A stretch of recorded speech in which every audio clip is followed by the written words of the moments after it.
Oi pessoal, sejam bem-vindos a mais esta videoaula. Tema de hoje, função de transferência.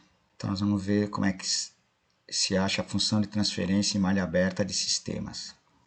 Estaremos vendo alguns exemplos de como determinar a função de transferência então em alguns sistemas.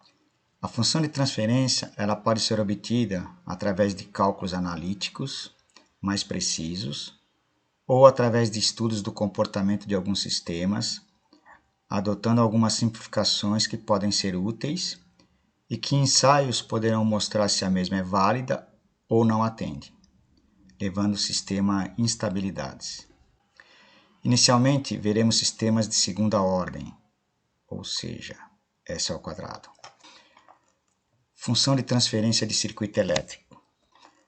Consideremos o circuito abaixo para obtermos a função de transferência em malha aberta, extraindo da equação que governa o sistema. Então, imaginemos que tivéssemos um circuito RLC aqui, de modo que no início aqui temos um resistor e um indutor e um capacitor em paralelo aqui. Então, se aplicarmos uma tensão na entrada, qual vai ser a tensão na saída aqui sobre o capacitor e o indutor? Então, nós temos que a tensão em cima do resistor vai ser R vezes a corrente que passa pelo resistor. A tensão no indutor é a mesma tensão da saída e vale L dI dt. Então, lembrando que aqui é a derivada da corrente em relação ao tempo. E a tensão no capacitor, que também é a própria tensão de saída, é 1 sobre C integral de I de T dt mais uma carga inicial se houver carga no capacitor. Se aplicarmos a transformada de Laplace para cada termo, como é que seria? Então, em termos de resistor, se nós temos que a tensão no resistor é R vezes I de T, se aplicarmos a transformada de Laplace, então nós teremos aqui o VR de S vai ser R vezes I de S. Lembrando que a transformada de Laplace de I de T vai ser I maiúsculo de S. Isso já foi visto em outras aulas. A relação entre tensão e a corrente é dada por tensão dividido pela corrente, igual a resistência. Para o indutor, a tensão no indutor é L dI dt. Se aplicarmos a transformada de Laplace, a transformada da tensão aqui, no caso, vai ser L vezes a transformada da derivada de alguma coisa é S vezes a transformada. E aí essa relação aqui, tensão dividido pela corrente, vai ser S vezes L. E para o capacitor? No capacitor nós temos que a tensão é 1 sobre C, integral de I de T dt, mais uma tensão inicial, se o capacitor tiver, né, alguma carga. Aqui também vamos derivar os dois lados. Então, para a gente, em vez de obter em função de integral, obter em função de derivada, a gente derivando os dois lados, nós vamos ter que a derivada da tensão em relação ao tempo vai ser 1 sobre C, a derivada da integral da própria função, então, vezes I de t, mais a derivada de uma constante é zero. Neste caso aqui, se a gente aplicar a transformada de Laplace, nós temos que, do lado de cá, transformada de Laplace de uma derivada é S vezes V de S. Do lado de cá nós temos 1 sobre C I de S aqui. A relação entre a tensão e a corrente, se a gente isolar aqui, né? Tensão dividido pela corrente vai ser 1 sobre SC.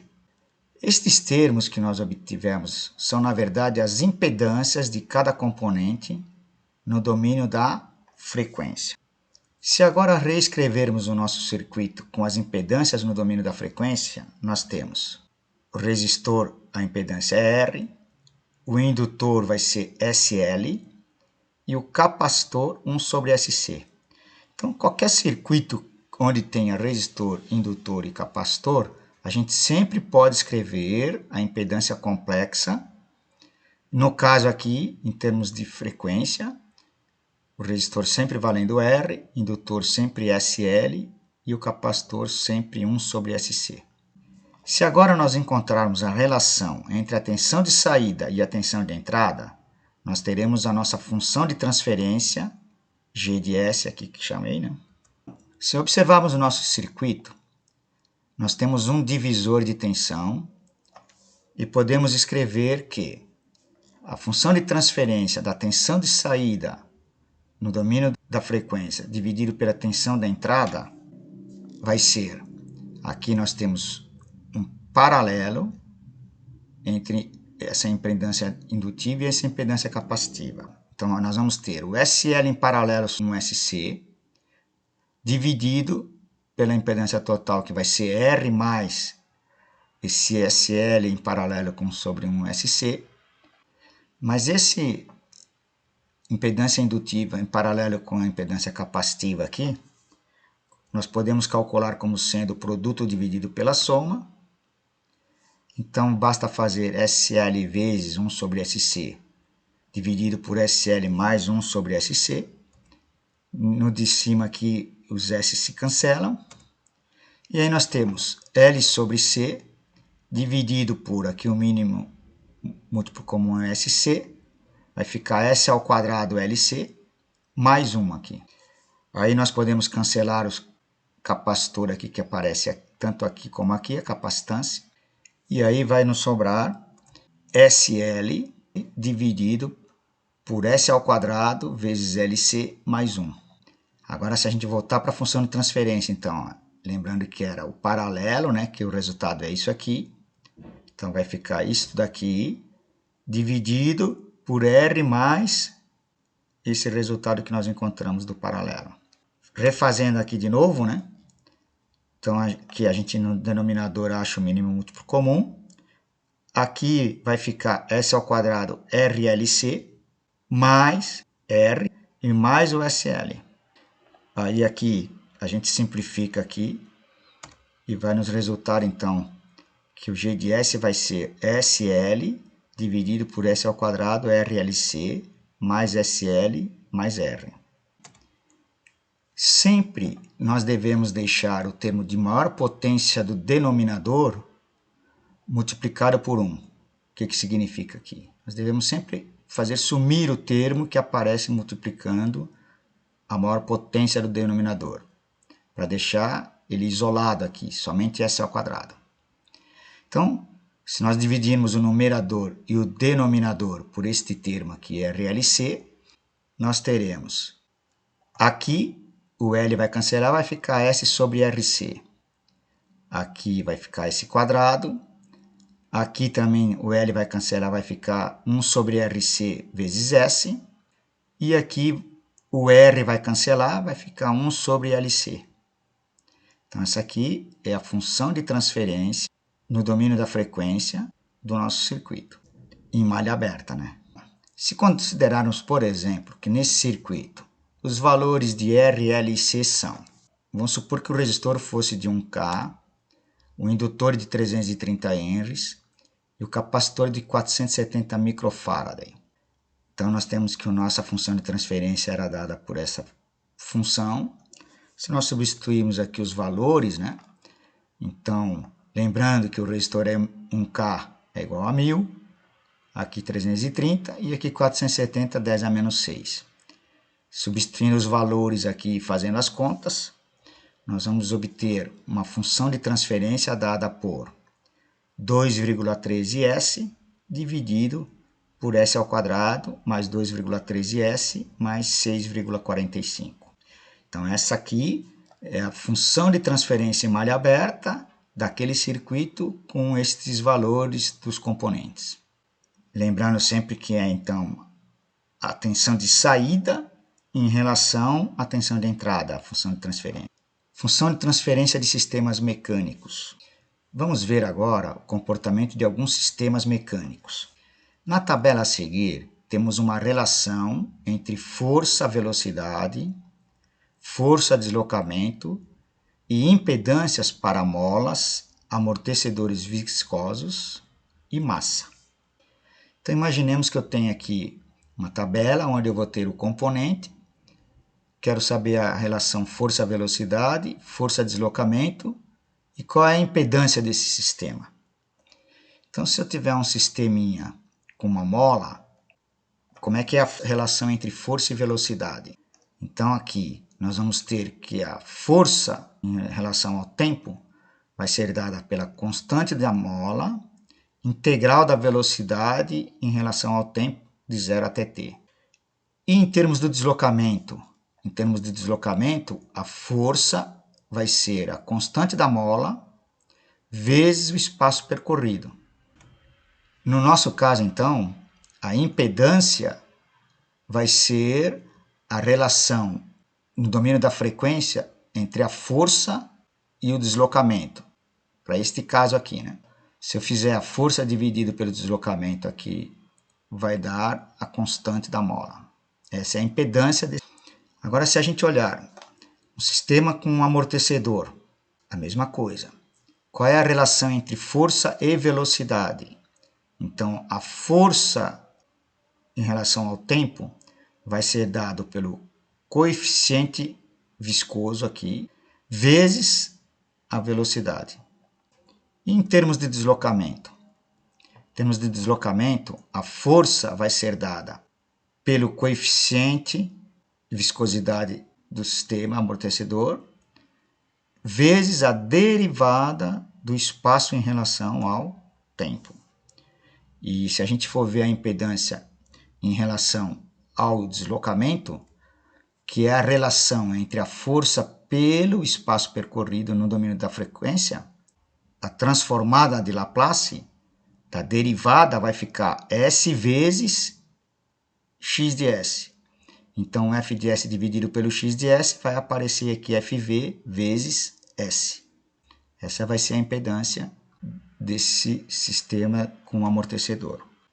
Em termos de massa, se tiver uma força puxando uma massa, a relação entre força e velocidade, a força vai ser massa vezes a variação da velocidade em relação ao tempo. E se eu pensar em termos, que é a aceleração no caso aqui, né?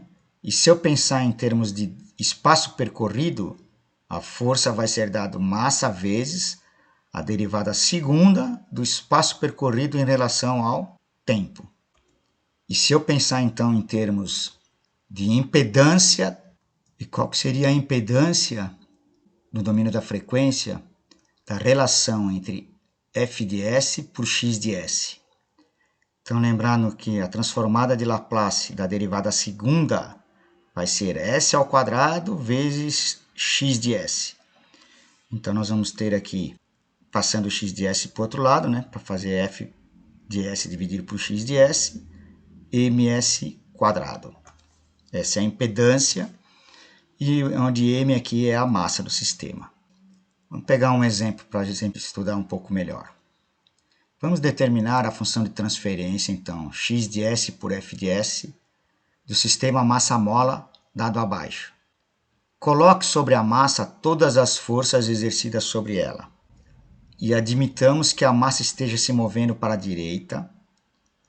Assim, se a força aplicada é orientada para a direita, todas as demais forças dificultam o movimento e atuam para se opor a ele. Então, eu tenho uma massa aqui, preso por uma mola e um amortecedor.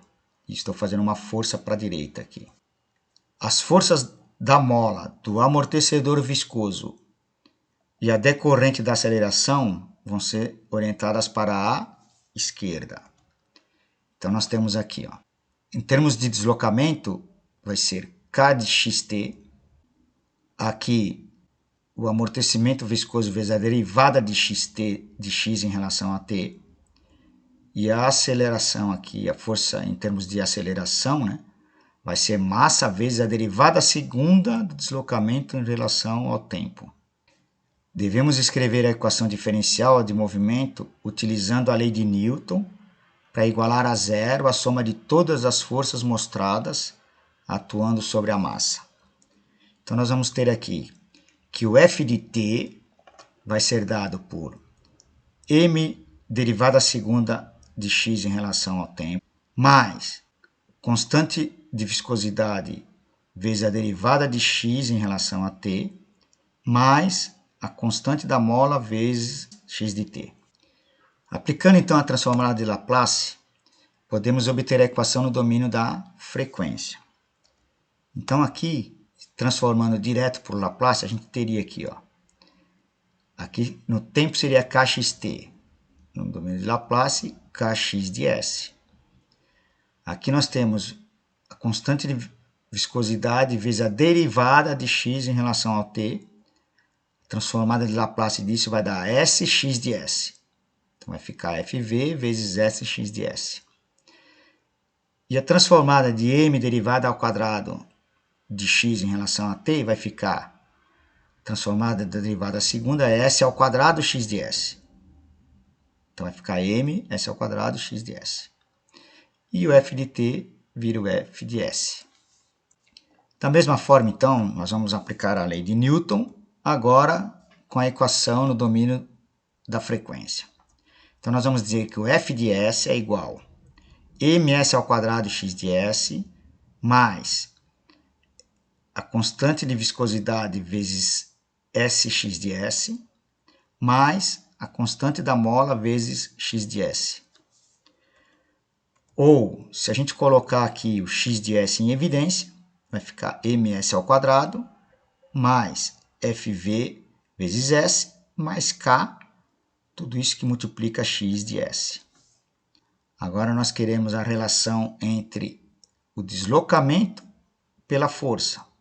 Vai ser, eu passo a força para o lado de cá e esse aqui passa para o lado de lá, vai para o denominador, então vai ficar, se a minha função de transferência que eu desejo é do deslocamento em relação à força, vai ser 1 sobre ms quadrado mais fv de s mais k. Então essa aqui é a função de transferência do deslocamento em relação à força no domínio da frequência de um sistema com mola e amortecedor. Exercícios. Um sistema é descrito pela seguinte equação diferencial. Então, suponhamos que nós tivéssemos a seguinte equação diferencial. Derivada terceira de y em relação ao tempo, mais 3 vezes a derivada segunda em relação ao tempo, mais 5 vezes a derivada em relação ao tempo, mais y é igual.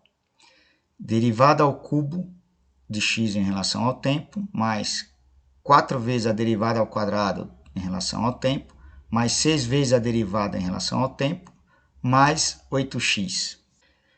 Determina a expressão para a função de transferência do sistema. Eu quero y de s por x de s. Convertendo então a equação no domínio do tempo para o domínio da frequência, nós temos derivada terceira fica s3y de s. Mais a constante mantém, derivada segunda s ao quadrado y de s. Mais 5, derivada primeira, sy de s. Mais y vira y de s. Igual, do lado de cá, derivada terceira de x vai ficar s ao cubo vezes x de s, mais 4 vezes a derivada segunda fica s ao quadrado x de s, mais 6 derivada de x em relação ao t vira sx de s, mais 8 transformada de x vira x de s.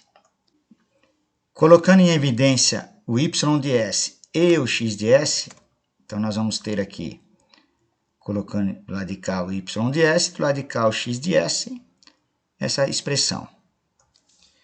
Aí, eu repeti aqui, né? Se nós desejamos y de s em relação a x de s, então nós temos que pegar aqui, passar o x para o lado de cá e esse para o lado de lá. Então vai ficar s ao cubo mais 4s quadrado mais 6s mais 8 dividido por s ao cubo mais 3s quadrado mais 5s mais 1. Isso aqui vai ser a função de transferência g de s de y de s por x de s. Dada a função de transferência abaixo, escreva a equação diferencial correspondente. Então, imaginemos que eu tivesse uma função de transferência dada por x de s aqui em relação a f de s, como sendo 7 dividido por s ao quadrado mais 5s mais 10. Devemos observar que a função de transferência é a relação entre uma saída e a entrada de um sistema. Sempre o numerador aqui a gente vai entender como se fosse a saída e aqui a entrada, para facilitar o entendimento. Neste caso, o x de s é a nossa saída e o f de s é a nossa entrada. Sempre os termos do numerador, para nós vão ser os termos da entrada, se a gente considerar sempre que o denominador é a entrada. E os termos do denominador do lado de cá vão ser os termos da saída. Na prática, o que eu tenho que ver? Que eles vão ser cruzados aqui. Ó. Esses termos vão ser do x e esses termos vão ser do f. Tá cruzando aqui. Então, o numerador é do denominador do lado de cá, da entrada. E o denominador aqui, os termos vão ser da função que está no numerador do lado de cá. Então, eu posso escrever aqui, como esse aqui é em termos desse daqui, ó, x vai virar derivada segunda de x de t dt, porque tem um s quadrado, mais 5, aqui tem um s, vai virar dx dt, mais 10 x de t, igual, do lado de cá, 7 f de t. Então, aqui, como é que a gente tem que imaginar? Isso aqui vai virar um x de t, isso aqui vai virar um f de t. E aí eu multiplico o cruzado, lembrando que quando eu tenho o termo s ao quadrado, é derivada segunda, s derivada a primeira, e nada é o meu x de t que vai ficar do lado de cá, que vai estar multiplicando. Ok? Encerramos então esta nossa videoaula, onde vimos como fazer a função de transferência de sistemas em malha aberta. Espero vê-los numa próxima. Até mais.